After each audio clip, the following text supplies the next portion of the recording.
Minister, I think what I'm also trying to drive at is what is the strategic framework that you have and the Prime Minister has in mind as you chart India's course forward, and where do we fit in? What should be the objectives of the US-India relationship?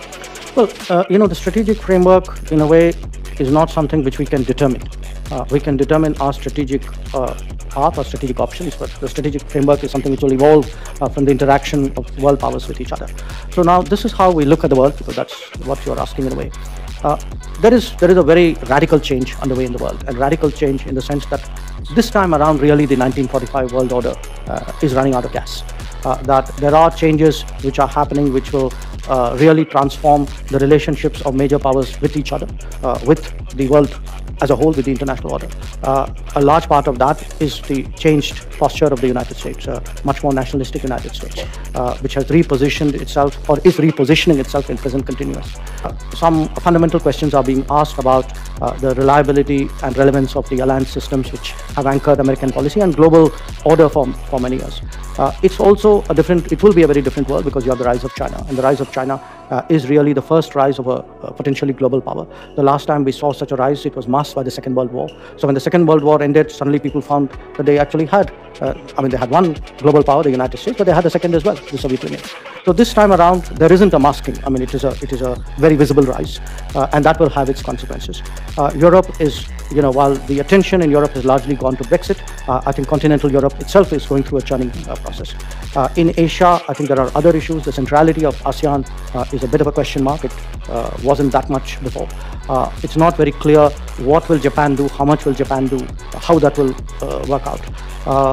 There are issues about the future of Africa and the volatility of the Gulf as well, and not least the return of history in the positions and policies that Russia has taken, particularly in the Middle East. So this sort of world scenario, to me, the strategic framework would be more multipolarity. Unfortunately, less multilateralism, leading certainly from the perspective of a country like India to a sort of I would say a multi-alignment, which is you keep your relationships well oiled with all the major power centers, and the country which does that best actually has a political positioning in the world which may be superior to its actual structural strengths. So I think good diplomacy probably means more today than it did a few years ago. So how do you manage that, and how do you ensure that is the challenge? And when I say all this, it's not going to be clean and analytically neat. There'll be issues. You'll work with different countries. You'll work with countries in some regions, but not in other regions, on some issues, but not in other issues. Work with them depending on time, place, situation. So it's going to be more variables, much messier, much nimbler, but also more creative. And for people of our profession, that's wonderful. Fit in?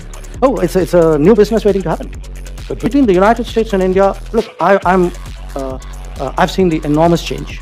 And I remain optimistic that there can be, that this is really the beginning, and there's much more we can do. And I don't say that as sort of a feel-good statement.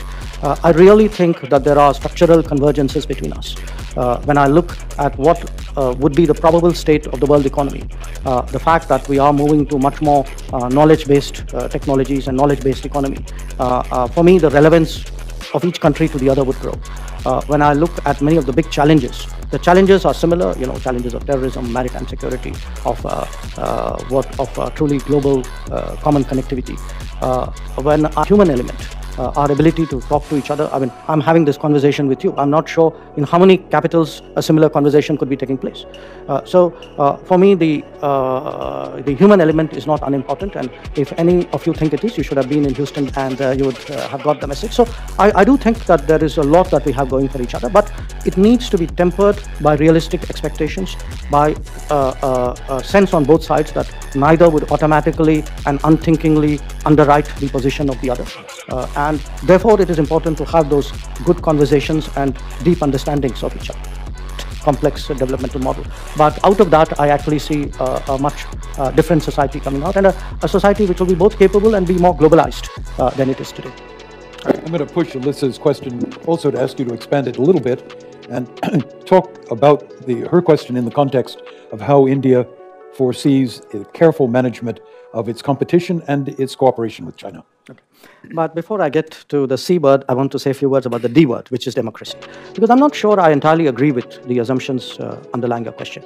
I think Indians are more cautious about talking about promoting democracy abroad. But if you look at the actual record, there was a consistent policy over many, many years of promoting the Democrats in Nepal. When it was a monarchy, first when the Ranas were ruling, then when it was a monarchy. So actually, this had a sort of home in India. If you look at Myanmar, again, we were one of the earliest supporters of Aung San Suu Kyi. And when the NLD got going, in fact, a lot of the NLD activists found refuge in India. For that.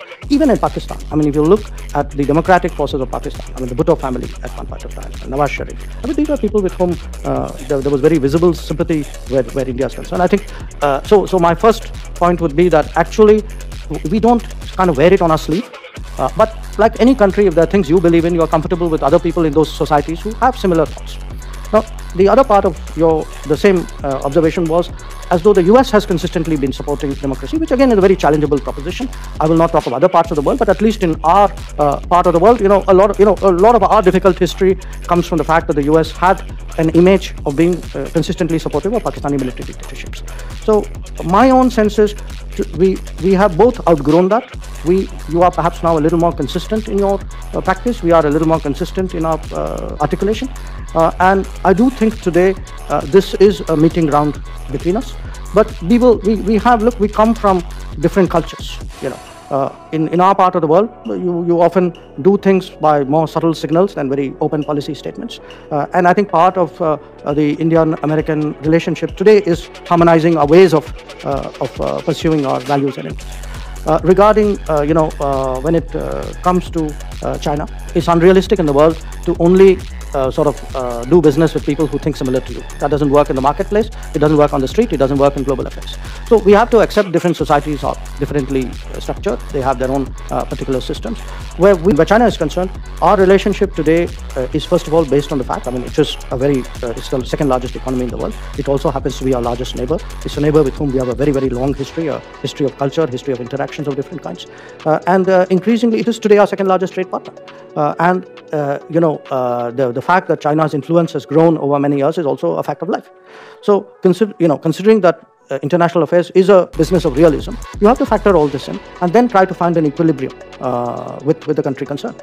And we will, there are differences we have with China. It's not a secret. They accept it. We accept it. We have a boundary issue. We have had negotiations for many years. We have other areas where we may not always agree. But what are the areas of competition and cooperation?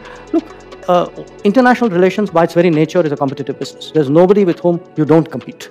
But there are a lot of countries with whom you try to find areas of convergence which then become the basis of. But there are larger issues. I mean, there are developmental issues, issues of regimes, what should the WTO be like? How should climate change negotiations be conducted? These kinds of issues, how do international institutions run? So these are sort of areas where actually we have practical understandings with the Chinese. So it's going to be a mixed bag.